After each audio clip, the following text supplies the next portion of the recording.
Hello, hello, hello, and welcome to another Victory Friday edition of the Believe in Lions podcast. That's BLEAV. And the Lions are coming off a massive victory, 3-1 against the Green Bay Packers. And I am joined, of course, by a man who had some success against the Green Bay Packers, 3 turnovers, over 70 tackles, and a 7-win record against the Green Bay Packers, including winning his final 4 against Green Bay. It's all pro safety Glover Quinn. What's up? Not too much. I am just happy. I am excited. I am just loving life right now after last night. Man, it was a great time to be a Lions fan. And once again, these are the things that the Lions have to do to change the national narrative of the Detroit Lions. This is what they have to do. The last 3 times that America has seen the Detroit Lions, they beat Green Bay twice and they beat Kansas City. That is what you have to do to change the narrative. When you get put on the stage, you have to perform. And although they were expected to beat Green Bay last night, it's one thing to be expected and it's one thing to go out and actually get it done. So they went on the road and got it done. So great job by the Lions. A great night, great performance all the way around. You just can't ask for anything more. And credit to you once again. The second drive of the game is what reveals all. Jared Goff has that interception on that first drive, which scared me quite a bit, but they hold him to 3. Packers only get 3 or don't move the ball on their second drive. Lions come down, throw a touchdown pass, a strike from Jared Goff to Amon-Ra St. Brown. And at that point, I texted you because I knew, all right, this is the game. The Packers don't have the juice and the Lions do. Right. I mean, we all can come out amped up at home on Thursday night defensively and put together one stop, right? Can you do that consistently? And the way the Lions went down and carved through them like a hot knife through butter, the second drive, you knew, okay, they're not going to be able to stop the Lions consistently. And, when you look at what the Lions were able to do defensively, right? We do have the turnover the first drive. The Packers get great field position, and the Lions hold you to a field goal. Okay, so now they know already defensively we can hold these guys. They can't score on us unless we, give up or have self-inflicted wounds, and they're not going to be able to stop us offensively. And you saw that for the whole second quarter, the rest of the first quarter through the second quarter is 27, 24, 3, like just touchdown. Like it was a great performance. It really was. And what made it even more beautiful, well, there are a couple things that made it more beautiful, let's be honest. But the one that stood out to me is if you saw the stands, that was a sea of blue. That was not a sea of gold and green. It was a sea of Lions fans. Packers fans didn't show up to their primetime game. Lions Well, did. they knew it was going to happen. I mean, the Lions have won the last few times they've been in Green Bay. I mean, if you date back to if the Lions have won 4 in a row, I mean, that would be all of. I mean, the Lions haven't lost in Green Bay in about 3 or 4 years, right? Yep. Dating back to, I don't want to say dating back to 2018 because it was a couple years, I guess, after that. It's weird to say, think about it. I've been out of there for 5 years. Yikes. But the Lions always win when we go to Green Bay. Their fans know it. We're coming there to get a win. Like, that's what we're doing. Our fans showed up, and that's such a huge thing when you go on the road, man. You do have that us against the world mentality, but it is super dope when you see a whole bunch of fans and they take over the stadium. And you got to go out and win and give them something to, obviously take over about. But when you do it, man, it's just such a great feeling. And the Lions showed up and they've been rewarded the last 2 times for traveling. And so hopefully they can keep that presence up on the road and they can continue to go on the road and travel well and get wins on the road. It's very tough to win on the road. So when you can get them, get them. Now they have to be able to capitalize at home, right? They got to be able to come back and win a home game against a bad Carolina team and then get ready for 2 more tough games on the road. Yeah, it's gonna be. It's not over yet, but they're in pretty damn good position right now. 3-1. The Packers, they have the head-to-head matchup, a game and a half behind at 2-2, and then the rest of the division is 0-3 right now. It's beautiful. The Lions are sitting pretty. They've won 4 in a row in Green Bay. They've won 8 of their last 9 games against the division. They lost to Minnesota. That was the last time the Lions lost to a division opponent was that game against the Minnesota Vikings, and it was real close. And 27 points in the first half. That's the most that they've ever scored in a half against the Green Bay Packers.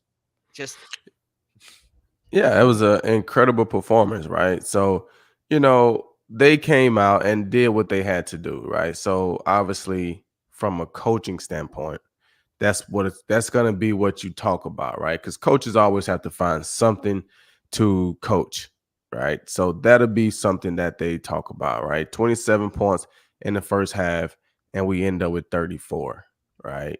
Like, what went on in the second half to where we only was able to put together one successful scoring drive? Now, we did it at a great time. Packers had gained some momentum, and the Lions just kind of had to put their foot back down. Went on a great drive, running the ball, play action, very methodical, and went down and ended up scoring a touchdown. But, you want to see something that looks like what Denver did or gave up, what Miami did. Miami scored 35 points in the first half. It was 35 to something at halftime. And you're sitting there like, all right, well, the score probably end up 42 to whatever. They may get it to. No, they put up 35 more in the second half and put up 70. You know what I'm saying? So that's kind of what you want to see. We put up 27 in the first half. Let's at least put up 21 in the second half and show that we can sustain this high of an offensive output for 2 quarters. So that'll be what the coaches are talking about. It felt like in the third quarter after halftime, they really put their foot off of the gas. And it was nice to see that when it mattered, they could put the pedal back down to the metal. But it was a little bit frustrating. Like, okay, are we going to let them come back into this? No, we're not. The offense will figure it out. The defense will hold them. But it was just that little bit of fear that they allowed to creep in for a moment. But they end up being fine. The poor man's Matt Ryan. Jared Goff has a pretty good game after the interception. I don't know if you heard that comment from Ryan Fitzpatrick. It says that Jared Goff is a poor man's Matt Ryan. Goff goes on the post game and doesn't take too kindly to it. Yeah, I think that's how you call me a poor man's Matt Ryan. I mean, no offense, you acting like Matt Ryan is like Peyton Manning or Tom Brady or somebody. Like, Jared Goff and Matt Ryan are very comparable. Jared Goff, didn't he lead the Rams to a Super Bowl? He did. Didn't And get that the they W. lost? Yep. Didn't Matt Ryan do the same thing? But Matt Ryan gave up a 8-3. Right. So what has Matt Ryan done that Jared Goff hasn't done? It's the MVP. And that was the Super Bowl season where Goff could have been an MVP as well. Right. Like, yeah, that's awful by Fitz. That's just, sometimes those guys get on TV and they trying to say something. They trying to, talk. And I'm sure it's difficult. And don't get me wrong. But that's just something that you don't have to say. But, I mean, I feel like he had to really think about that. Like, how do you pull Matt Ryan's name out of the thin air? Like, he had to been thinking about that. Like, poor man's Matt Ryan? He's been planning it for a while. Some of these position-on-position crimes. Am I right? Yeah. You know how I feel about that stuff. Gotta respect the position. You can go after other positions. You can go after defensive players. Be nice to the quarterback, especially when they ball out like Jared Goff. That touchdown pass to Amon-Ra St. Brown was just absolutely beautiful. Did you see the beer getting dumped on Amon-Ra after the touchdown? Nah, I didn't, but I mean, the Lambeau leap. Yeah. That right there is an iconic celebration that we all probably grew up watching from the Green Bay Packers. And so it turned into, other players doing it from the opposing team. Obviously, when they find that 4 or 5 fans from your team in the front row, then you go and jump in there. The Packer fans don't take too kindly of that. So they're definitely trying to throw beer, and I mean I've seen it. It's happened to us at times when I was there playing. I didn't say it last night. I don't know how I missed it. But yeah, they don't like that. No, it didn't seem like they like that. You ever get anything thrown at you by Green Bay Packers fans or anyone else? No, not Green Bay Packers that I can remember, but definitely got some stuff thrown at us in 2013, the Snow Bowl in Philly. Like they was literally throwing snowballs at us, like legit snowballs. Um, hey buddy. Um, so yeah, I've definitely had that happen. Nothing else really that I can think of, but definitely those freaking snowballs in Philly. Yeah, They yeah. hurt? So I got pegged right in the cheeks. Oh, then you're just cold after. You Yeah, hate to see it. You yeah, absolutely hate to see it. Of course, it's in Philly too. right. It's Philly. I'd expect that out of Philly. I'd expect that out of the Green Bay Packers too. And David Montgomery's probably come to expect this kind of reaction from the Green Bay Packers. But with the Chicago Bears, he didn't get a single win, not one win while he was with the Chicago Bears. He comes to Detroit and he wins his first game. Right. I mean, he ran the ball well. He came back last night and, ran the ball well. And the Lions were able to stick with him throughout the game, right? Because it came out, the first drive and Green Bay was fired up and they stopped us. You know, and then they put Jameer in. And Jameer, although he didn't get that many touches last night, I felt like he loosened them up a little bit. He broke a couple of short runs, but they were almost out the gate runs. And I don't know if they just started wearing Green Bay down, but then those runs, those tough runs started opening up more for David Montgomery. And then now you're seeing 7-yard runs here and 6-yard runs there and 9-yard runs here. And next thing you know, you look up, he got over 120 some yards. And a lot of people are upset about the Lions' usage of Jahmyr Gibbs, saying, well, you spent the 12th overall pick on him. How can you give David Montgomery all these touches? And it's a blowout. Of course, you're going to give your grinder back all these touches in a blowout. And Jahmyr Gibbs was fine. 8 carries, 4 receptions, 51 yards. Everyone's freaking out that, oh, my fantasy football team, Jahmyr Gibbs is destroying it. Alvin Kamara had 43 touches through 4 games as a rookie. Jahmyr Gibbs has 10 more than Alvin Kamara did. It's going to be fine. Relax. Yeah, I mean, but fans are going to do that. Like you said, their fantasy teams, they want to see him with the ball. He's going to be okay. Like, guys have to understand this is a 17-game season. They've only played 4. There's 13 more on the schedule. He is going to be fine. He's going to get more than enough touches. And you're right. Like, when you're blowing the team out, you're going to go to the grinder and slowly, methodically just run the clock out and get yards and keep it moving. So, but yeah, I agree. I mean, I feel like he still needs to get 10 to 12 touches a game, but it happened. Oh, Get yeah. him going. It'll be fine. I wish we could see more Jahmyr Gibbs. Don't get me wrong. He's electric. He's exciting. But people are just freaking out. And I guarantee the Lions aren't looking at their backfield splits last night and thinking, oh, we made a mistake, which is what everyone keeps saying. It was a mistake. No, it wasn't. It was just a 1-game sample.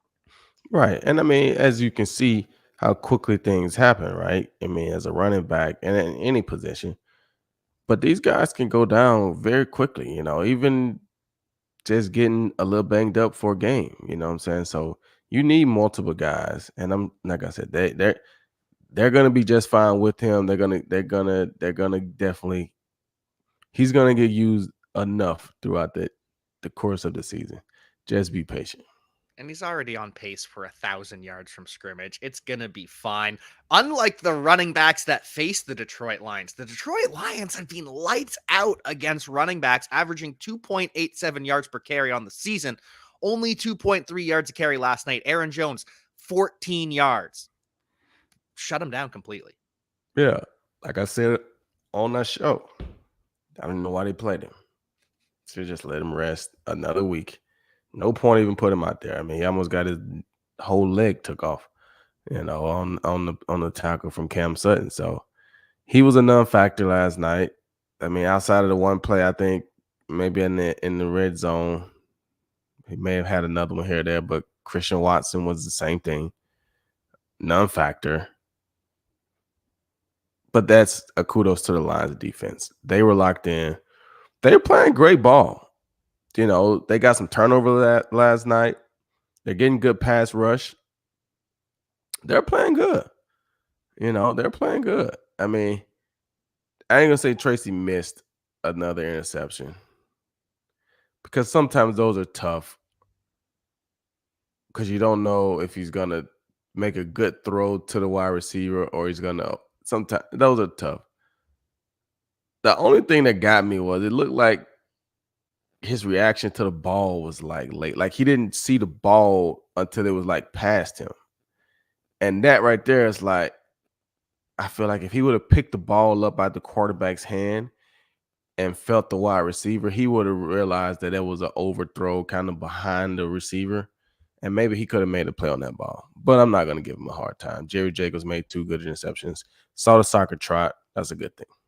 2 soccer trots, 2 interceptions, including 1 to ice the game. 4 pass defense from Jerry Jacobs, too. And Cam Sutton was absolutely locked down on the other side. It was just great to see from the entire Lions secondary. And it started a conversation. I don't know if you saw this on Twitter, but people starting to wonder, okay, Cam Sutton is balling. David Montgomery balling. Are these the greatest free agent signings in Lions history? And the internet responded, no, absolutely not. That's got to be GQ. They put your boy in there, huh? I actually didn't see it. I didn't see it. But yeah, I mean, at this point, I would have to say, nah, not yet, Cam, not yet, David Montgomery, not yet. You gotta put some more time in. Right? You got to put some more time in. And that's how I always am, right? My time in Detroit is up. I spent 6 years there, right? I spent 6 years there. So then, yes, I was able to make plays. And this is another thing that I thought about. Throughout my whole career, I only had 1 game where I caught more than 1 interception. All right. So that means that you were able to impact a lot of different games, right? Like a lot of people will have 6 interceptions, but they caught like 2 in one game and maybe 2 in another game, right? So you really only impacted 4 games. But to catch 7 or 8 interceptions and 1 interception per, like that's 7, 8 games that you're impacting that way. Like, so I thought about that. So for Cam Sutton, yes, he's playing great. David Montgomery, they're playing great. But this is only 4 games, right? This is only 4 games. They got to keep playing at a high level, finish off this season, come back, do it again and again and again. And then, yeah, maybe they could be looked at that way, but they got a long way to go right now. But I do like how they're playing. They're playing great, but 19 interceptions in a Lions uniform is a long way to go. That's a lot of catching up to do. Yeah. I don't think he's caught 1 yet, right? No, Cam? not 1 yet. Jerry's got 2 and Brian's got 1, and I think that's it for interceptions. Yeah. Aiden's got the forced fumble recovery. 4 turnovers, I think. Yeah. They got to get going. But like I said, they're playing great. Cam is playing great. His confidence is really high right now. And so that's a good thing. The interceptions will come. Just keep doing what you're supposed to be doing. The interceptions will come. And when the defensive line is as aggressive as it was last night and the week before, Aiden Hutchinson, another sack and a half. He shared the half sack with Charles Harris. Aleem McNeil gets a big run stuff and then a sack the next play. John Kaminsky gets a sack. Isaiah Buggs gets a sack. They were just bringing the heat. And one interesting thing I noticed as well, Jack Campbell was playing a lot of stand-up edge / linebacker. He was on the line of scrimmage, almost like an outside linebacker, but they would drop him into coverage sometimes. And I actually really liked that instead of what they were doing in the past, where it was Aiden Hutchinson standing up and dropping. No question. Let Aiden Hutchinson go get out to the quarterback. He seemed to do that really well.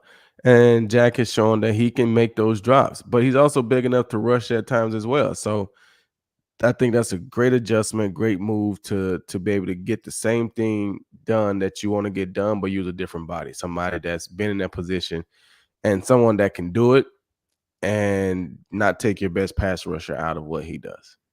Yeah, I am just loving what I am seeing from this defense. Aaron Glenn has figured it out after that Seahawks loss, and hopefully we'll have Brian Branch in 10 days. Brian Branch, he rolled his ankle, returns to the game. There's no X-rays are negative. There's nothing broken. But I didn't love how late in the game he was playing after rolling that ankle. He aggravates it later. So I'm hopeful that he can play, but I'm worried it could be a game he misses with a high ankle or something. Well, I mean, I think the fact that he was able to go back out there and play, he rolled it again. But 10 days, I mean, yeah, it'd be sore, I think, at home against Carolina. But I think he'll be able to go out and play. He seems to be a tough guy. So I think he'll be able to go out and play. And hopefully, you never want to say this, but hopefully they can get out of Carolina pretty, safely, put it like that. Hopefully they can get up on Carolina and then he won't have to play the whole entire game. But I think he'll be fine. I mean, it was just good. When I saw him going out on the cart, I'm like, oh, because I think I was doing something in the kitchen and I looked up and I saw him. I'm like, now what happened here? And then I saw him back on the sideline. I'm just like, okay. And then I saw him leave again. I'm just like, oh my gosh, that would be a devastating blow for the Lions to lose him. And so I was glad to see him come back. Definitely was glad to see him come back. Yeah, and it's always scary when you see a guy go to the locker room, but it sounds like that was just to get the X-rays taken, and then he was right back out there. So I hope you're right. I hope 10 days off he's playing against the Carolina Panthers. Different Carolina Panthers team than we faced last year, though. It's not the ground and pound team. The offensive line isn't anywhere near as good and as dominant as it was. It's going to be a different matchup against this Carolina Panthers team. Yeah, I mean, they're not playing great. So, like I said, I would look for the Lions to do the same thing, but we're in the same scenario, right? We're in the same scenario. National TV game, Thursday night, 10 days off, come back to a home game. Fans are going to be pumped. It's nothing like fans getting credit for being great fans. That makes everybody else want to be a part of being a great fan. So I would expect Ford Field to be rocking next Sunday against the Carolina Panthers. They got to come out and take care of business. And I believe they will. I absolutely believe they will. This is a taking care of business type team. And I don't know if you saw Matt LaFleur after the game, but it seems like he is tired of having his business taken care of by the Detroit Lions. He got very angry when asked what happened in quarter one, said that was a Bush League question or something like that. And it's clear he's rattled by the Detroit Lions, the fact that the Lions are eating his lunch. He said, what happened in quarter one? Yeah. He said that, oh, well, if I knew the answer to that, it wouldn't have happened. That's a bad question, Bush League question or something like that. Yeah. Yeah. He's over that. He's over getting beat on national TV by the Detroit Lions because they're the Green Bay Packers. They are the mighty Green Bay Packers.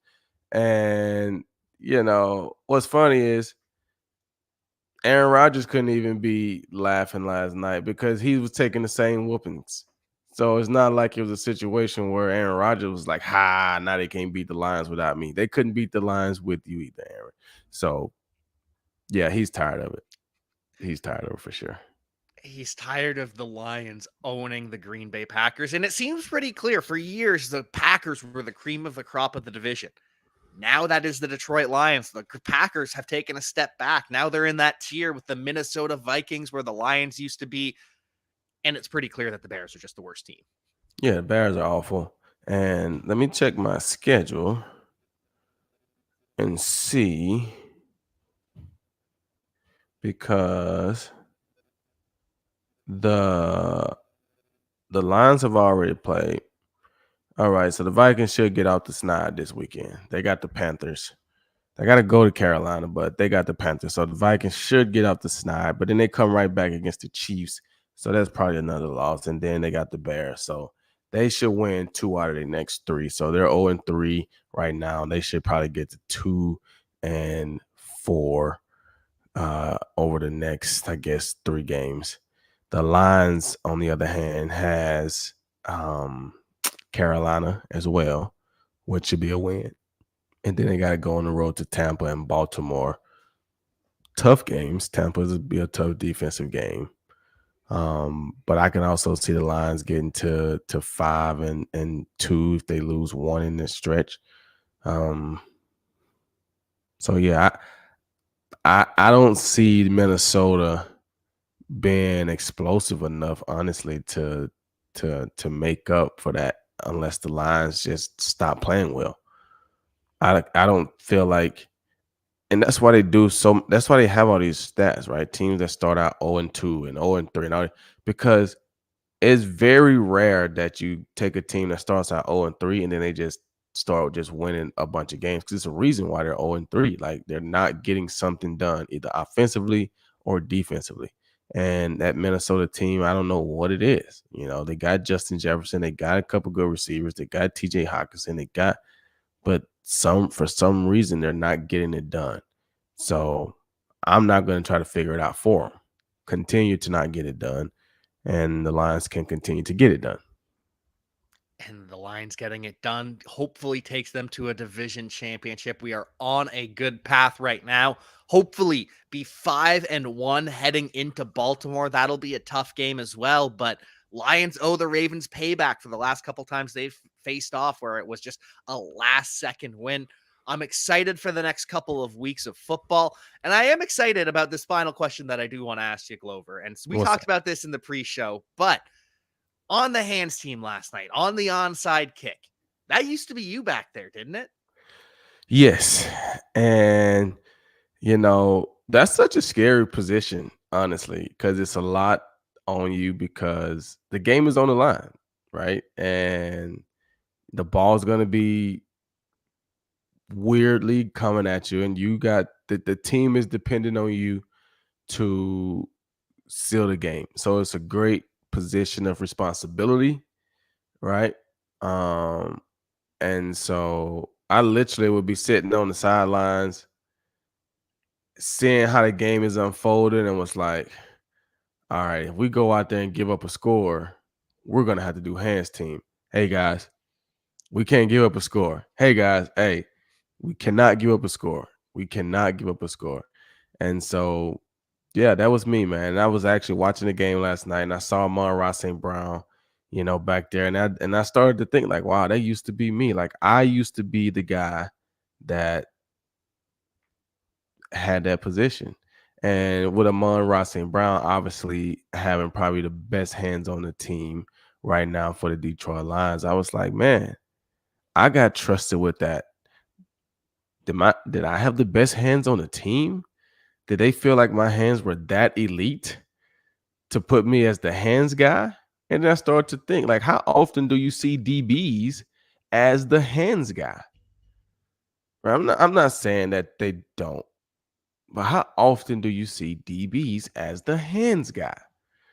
So then that's why I started to feel like, man, I guess I should put my hands in a different category, right? I'm elite hands. And somebody on my Twitter was like, oh, I'm sure this guy's been there. I'm like, nah, he wasn't a hands guy. Sure, he got good hands, but he wasn't the hands team guy. So shout out to Coach Bonamago. We used to call him Bono, for trusting GQ and putting me as the hands team guy. And I think when you play alongside Calvin Johnson, Marvin Jones, Golden Tate, all these guys with incredible hands, I think when they're picking you to be on the hands team over them, I think that says, yeah, these hands are elite. Best hands on the team, very potentially. We all saw that interception against the Tampa Bay Buccaneers. Oh, yeah. I mean, I used to catch the ball, but I worked very hard at that. But you brought up a name, and now I love my guys. I love my guys. But has Marvin Jones had a catch in the last 2 or 3 games? Have they even thrown him the ball? He had 1 target last night. It was incomplete. The week before that, no targets. Week before that, I don't think he had any targets. Week before that, he fumbled. Right. So I love my guys. And but that may be something that, I don't know if when Jameson gets back, you know, but they're not getting anything out of Marvin. They're not getting red zone. They're not getting possession, third downs. They're not getting anything. Like, I literally don't even recall them calling his name. So that may be something that they got to look at going forward. I don't know if it's a trade. I don't know if it's, something. Marvin's going to be on the roster. Obviously, he's a veteran. He was on the roster opening day. He's going to be there. But I feel like they got to start getting some production out of that spot. They do. They really do. And it seems as though Khalif Raymond's starting to play a little bit more instead of Marvin Jones at this point, which was funny. One of my friends, when they saw Khalif Raymond, because he wears number 11 now, they thought Marvin Jones was moving real fast for a moment, but not Khalif at has this been time. playing great. Offensively and special teams wise, he's been playing great. I've definitely enjoyed, seeing him continue to get better. I saw him working in training camp when I was out there. I got a chance to meet him last year when I was at training camp.